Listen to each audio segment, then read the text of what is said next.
worst moments of my life because I know he was going to go see that girl. But, like, he would watch me cry. And then he would tell me, it's going to hurt your first time. Your first time, your first love, it will hurt like shit. Like, it will hurt really badly. This would be things that he would tell me, and I'm just sitting here bawling my eyes out like, you're the love of my life. And I would take, some days I would wake up and I would take pictures of him. Like, eventually I'm going to have to move on because he's not seeing me as whatever else. My mind wasn't there. Like, I would take pictures of him and I would be like, I would have to look at these, when I finally do decide to step away. My best friend and his brother was like offering me a place to stay or whatever. And so, at first I was like declining it a lot. I didn't want to accept it or anything of that nature. I just more so wanted to not think about those things. So I'm like, I can't move out with my spouse. I can't go be around another guy. And it's not like her brother, we went to college together and I've always cared about him. More so, like, I wrote a song about this guy, like, it's insane. I've always cared about him, but I never told, like, my best friend because it was her brother and it was at respect level. So this care, for him ended up being expounded upon during this situation. Like, I kind of, I didn't even know he felt the same way when I opened up, and he, got me to open up and tell him, about my secret crush that I had on him in college or whatever. But obviously, like, I still was so focused on my marriage. I could not give into it. My heart was just, like, with my spouse so much, like, but he was telling me he wanted to be with this girl, like, literally, and then he would message the girl laying right next to me, and when he would tell me, like, you're not my wife, you don't have that right to call me or anything of that nature, like, all of these things he was telling me every day. But then he was like, I'm going to try to give you a chance. One week he was like, I'll try to give you a chance. But I still need to be able to talk to this girl. I can't just not talk to her or whatever. And so I'm like, in my mind at that time, I was accepting it because I'm like, I just want my baby back. I want to be with him so bad. And I'm hoping that he would eventually let her go. I didn't know so many things that was going on with him because for so long we have been shutting each other out. He has been, like, on his phone a lot and he would never talk to me. But so many things was, like, going on in his mind, In my opinion, we didn't have good communication. He was telling me, I told him, I think some of it has to deal with, because he immediately, like, all that month, my husband does not smoke. Like, he did not smoke cigarettes or anything of that nature, but this guy picked up cigarette smoking habit last month. He also he also started, like, sleeping around. This guy is not a cheater. This guy does not smoke. Like, this is my husband. I know who my husband is. I've been with this dude for 7 freaking years. I know exactly who my husband is. And it was not matching him. And I'm just like, maybe it's because his grandmother passed away a month ago and he didn't have the chance to grieve about it. But he was telling me, like, some of the stuff he would tell the girl, like, my wife just thinks I'm freaking financial aid. And this girl was, like, so fucking manipulative on the first night. She got in the car and was, like, rubbing his freaking hands and crap. And then started crying about her brother that died from AIDS and whatnot. Like, it was some bullshit. She started crying about because he committed suicide and getting my husband to hold her and saying her boyfriend thinks she ugly and all this other stuff. And that should have told him, like, that should have been some red flags right there. Like, yo, boyfriend, and you over here sleeping around? Like, come on. And then it was like, they was both agreeing to be, like, fuck buddies, basically. And I didn't find that out until later. I was more so, like, on the outside of things, like, I don't know. And then one night, like that Thursday, that was another day. Like another day he did it on that same week with the girl. On that Thursday, he stayed gone. Like he called me at like 2 a.m. when he got off, and he was like, I'm gonna talk to her, and just talk to her, whatever. It ain't gonna be nothing. And I'm just like, right. So you gonna be home afterwards. But he turned his phone on airplane mode. And he was gone until all the way like 7, and I stayed up that whole entire time like crying. All the kids woke up in the house because I was just like, I couldn't even handle life, man. I swear. I couldn't move on. I couldn't move. That's when I first started going into depression, because I knew he was out having sex with the girl. And like, it was at these apartment complex in the car, in my car, and I'm sitting there, and this dude was gone. I also, like, on the inside, I was becoming jealous, because me and him never really got to spend time together. Like, we had kids, like, the first year of our marriage. And so we never really got to, like, experience what it was like to be, like, parentless. So I was becoming jealous. Like, she's skinnier than me. This girl was shorter than me. This girl was, like, super skinny. Like, she's a freaking stick. And he was like, she just got a shape, though, and blah, blah. And this girl was also, like, she just, I started thinking she's better than me, and why her, all this other stuff. And he was like, I can connect with her. She know about the stuff that I like. Like, she like a lot more stuff like I like, and we can connect more. We got more in common. And like, and she do it better than me. She has better experience when it comes to giving head and stuff like that. Like, this stuff was insane. But that Thursday, I stayed up that whole time. And when he got home, like, I knew he had sex. And he knew that I knew he had sex. And I couldn't take it. Looking into his eyes, and I'm just like, my spouse. And I just started crying, thinking about, some of the intimate moments we had that he's out having with another girl in our car. And how look, I'm not even gonna lie, my spouse is fucking amazing in the bed. And so I started crying about, like, all the stuff that another girl got to see, or what I got. Like, that was some bullshit. And I didn't appreciate it at all. Anyways, though, the whole month kept going on. He would always lay next to me and message this girl on Messenger when he would get home, because he said he can't get enough of the girl, and he felt empty when he gonna get to talk to the girl, and that he gonna do whatever he want, because he ain't married to me. It's just a piece of paper.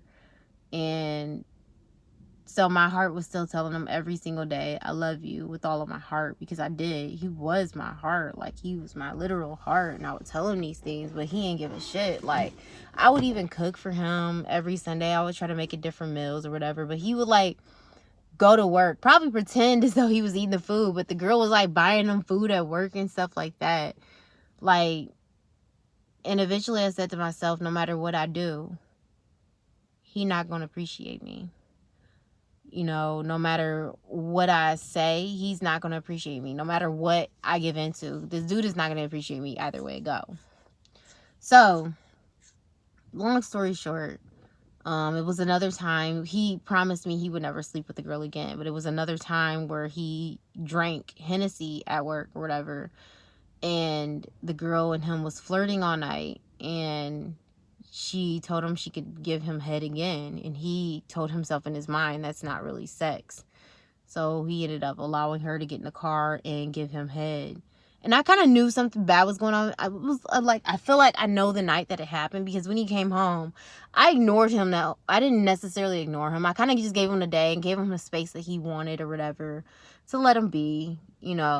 He told me that he's going to try to work on us. And so I was really believing it in my mind. This was like the first time after all of that happened that he said he was going to give me a chance. But really on the inside, he was like still flirting with this girl, going on with the girl. And the girl got in the car again after he promised me that he was not going to do that again, that he would just talk to the girl and not have, any time with her after work or anything. But she gave him head, and like, I knew something happened. He didn't tell me. I had to guess at it, because I kept on saying to myself, something weird is happening. When he got home, I tried to hug him, because I missed him all day. And I'm like, babe, I missed you all day. I really wanted you near me all day. I missed hearing your voice all day. But when I hugged him, he more so felt like low. He put his head down, and, it was as though he felt bad. So 2 nights later, he brought me some freaking flowers, and that was like the red flag there. Like, he felt bad. He called me, and he was like, I want you to be happy too.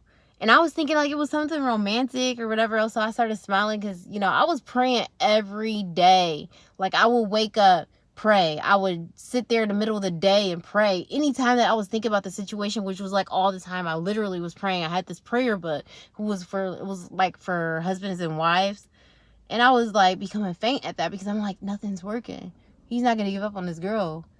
One weekend, and then another thing, one weekend I tried to get him to not talk to the girl whatsoever.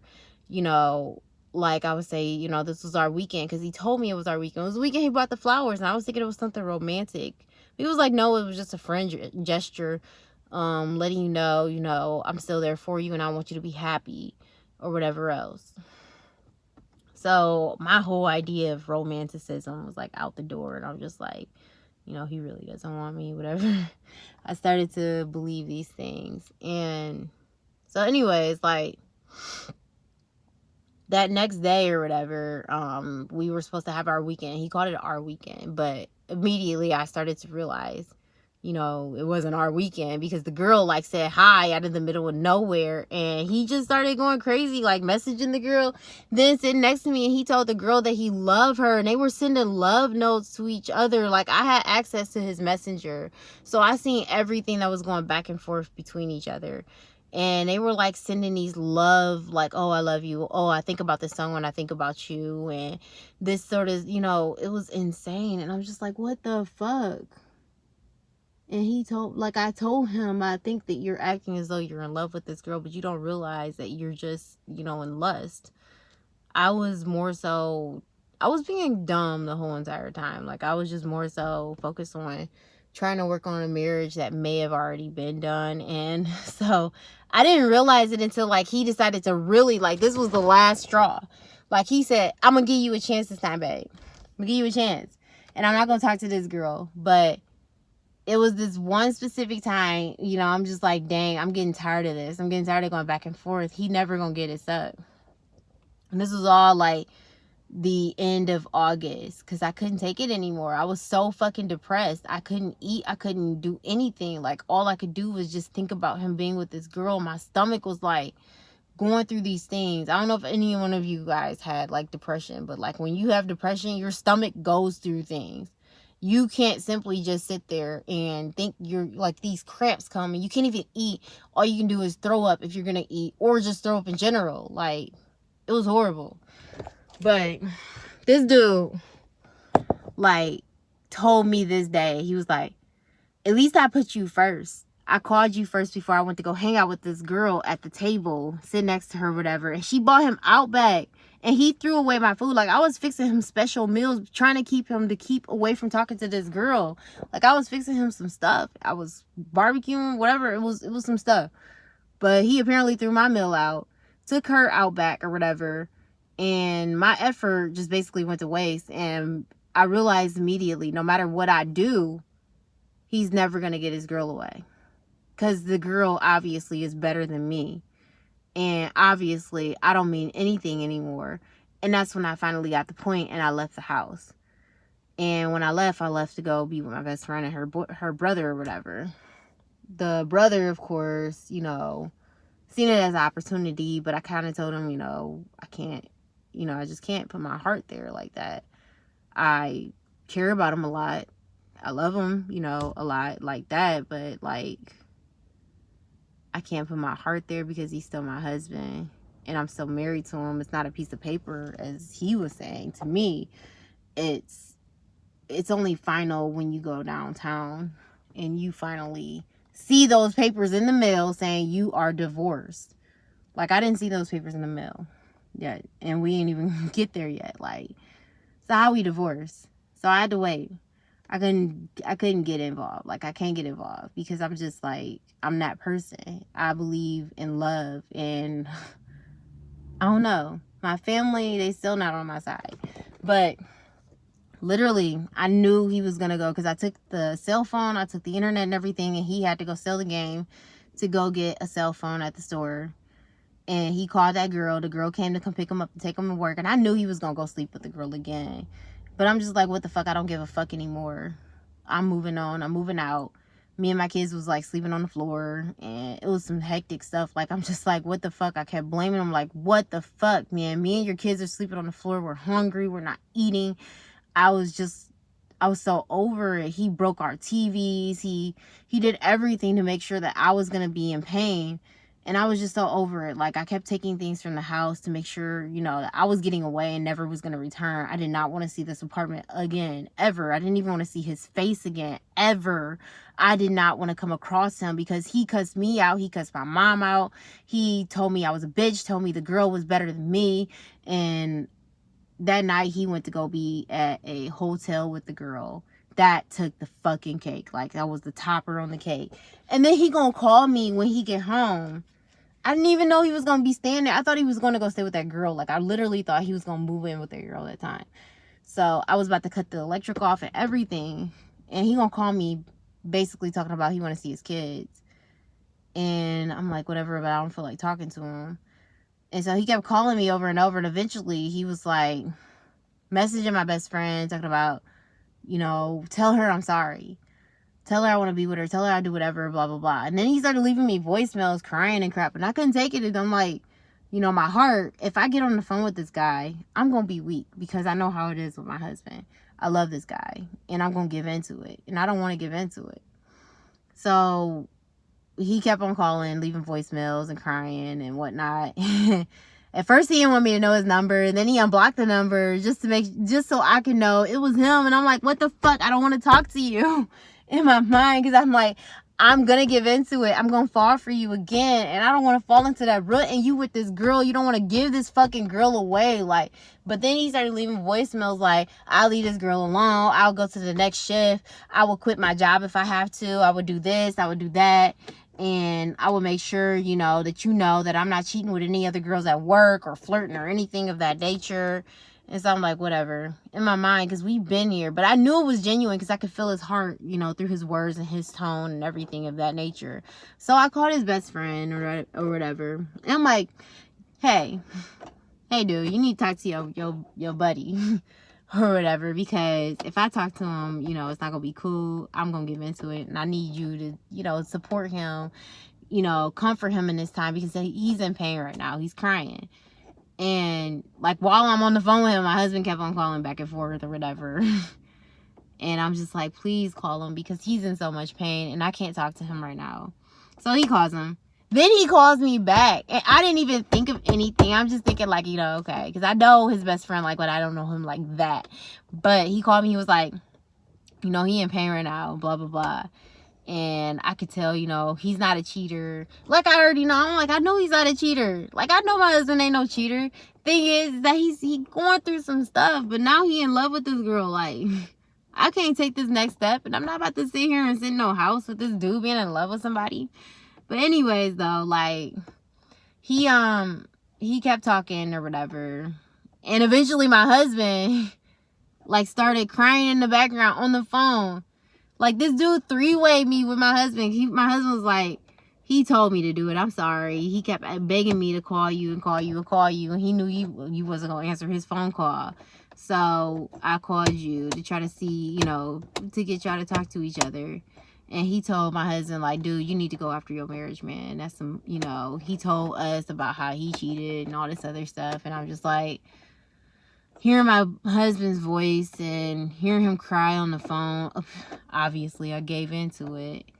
But what I can think about now is that, you know, the prayer that I was doing day in and day out, like, literally, I was praying more than day in and day out. I was praying throughout the whole entire day. Sometimes it'll be about 4 or 5 times in the middle of the day. In the morning, I would pray. At night, I would pray. I would pray over and over and over. I would use this prayer book for husbands and wives, and it was like according to the scripture or whatever. And I was just holding on to that, like, steadfast, not moving. I'm just like, you know, something got to work. But then I started becoming faint. I stopped praying for a little bit. And that's when I moved out, because I just was like, you know, God ain't gonna do nothing with this. God ain't smiling down on this, you know, it's adultery, all this other stuff. And I'm like, you know, apparently my husband want to move on, and I just wasn't getting the point. But he was like, you know, I don't know. I didn't think he was gonna, I knew eventually he was gonna break down and realize, you know, he's gonna, you know, hate that he missed out on the thing that was really in front of him. But you know, I didn't think it was going to be immediately. I thought it was going to take a while because of how my husband act. I really thought he wasn't going to realize what he had in front of him until years and years later. Like, I didn't think that at all. But apparently he, like, 3 days later, he realized, like, he was sitting in bed. It was like, you know, it's so boring around the house. I miss you rubbing my head. I miss this and that. I miss you. I miss your smell. I miss everything about you. And, you know, you being here right next to me. So I started to move in slowly after he started promising these things. But I just want to let you guys know, like, don't give up on prayer. Don't give up on God. If you going through what I went through, yeah, it's sad. It's sad. Like, seriously, you're going to be sad. You're going to be depressed. You're not going to eat. Your stomach's going to hurt every freaking day. But if you're a Christian, know that Jesus is there. Like, he stands for marriage more than all this other nonsense in the world. Like, he stands for his things. Marriage is a part of his kingdom. Like, it's a part of his kingdom work. Keep praying on your marriage. Don't give up. You may have to remove yourself from the marriage so that you're not continuously hurting yourself, and you just may have to. And that is painful in itself. Like, you got so many things that you got a house and start gathering up. You got so many things you got to do to even move out. And that's what men don't understand. I was a stay-at-home mom, so like, I had nothing. That's all I kept thinking about. Like, dang, this dude is gonna make my life so complicated. And then he did. Me and my kids were sleeping on the floor. We barely had any food or anything. It made it so complicated. Like, him and this girl made our life the worst. And all I could do was sit there and just blame him when I moved out. Like, this is his fault. He choosing a girl over his family and all this other stuff. And it was so freaking painful. I'm like, wow, this girl is way more important than me and his family and his kids and stuff like that. We over here suffering it out. You know, it was the worst. It was the worst moment in my entire life. But don't give up. Keep praying. Keep looking up. Because God can work on that man. God can work on his heart. God can cause that man to realize that what he got in front of him is that diamond. He now calls me goddess. I still call him my king. He's still my lover. My family's not on my side. They don't agree with anything I'm going through. They don't believe I should be with him and all this other stuff. But if you know, like, he was my first love. And I still love this man with all of my heart. Like, he's still my heart. I can't say it was like how it was before I left. I'm still getting there. I still cry every freaking night. But now that he changed the first shift, I know he's in bed with me. But I still feel that pain every freaking night. I still cry. And it's just the very next month. But at least I'm eating now. I'm still losing weight. It's not a bad thing that I lost weight, but I'm so concerned that I lost it so freaking fast. I'm super duper skinny. Like, all of my clothes fit like freaking flags. But don't give up on God, you guys. And please like and subscribe to the video. I'm sorry for how long it was, but some people needs to hear this. Have a blessed day. Bye-bye.